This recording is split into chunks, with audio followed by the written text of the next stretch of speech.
Doctor గారు, నా వయసు 27 సంవత్సరాలు. మాది రాజమండ్రి. నాకు పీసీఓడి మరియు థైరాయిడ్ సమస్య ఉంది.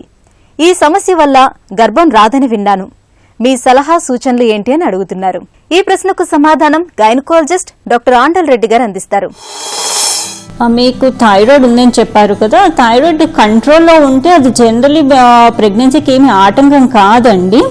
కానీ పాలిసిస్టిక్ ఓరియన్ డిసీజ్ ఉంటే మాత్రము మీరు ఓవర్ వెయిట్ గానే ఉంటే ఫస్ట్ వెయిట్ లాస్కి ట్రై చేయాలండి.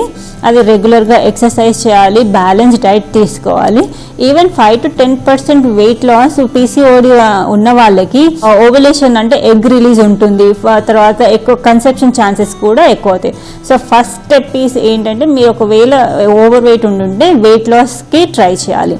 సెకండ్ ఏంటంటే ఇంకా కన్సీవ్ అవ్వట్లేదు అంటే మేము ఫస్ట్ ఓవులేషన్ ఇండక్షన్ డ్రగ్స్ ఉంటాయండి.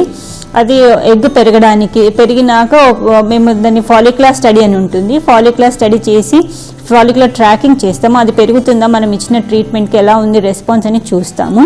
అది ఒక సైజ్కి వచ్చినాక అది ఎగ్ రిలీజ్ కావడానికి ఒక ఇంజెక్షన్ ఉంటుంది, అది ఇస్తాం. ఇది మీరు ఒక 6 months అట్లా ట్రై చేయొచ్చు.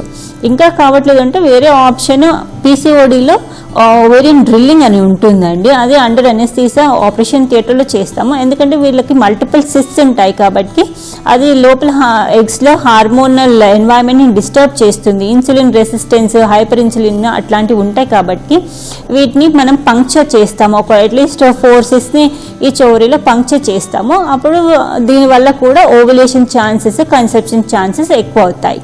సో మీరు ఇది ట్రై చేసుకోవచ్చు. ఇంకా ఇది ఒక 6 months వరకు చూడొచ్చు.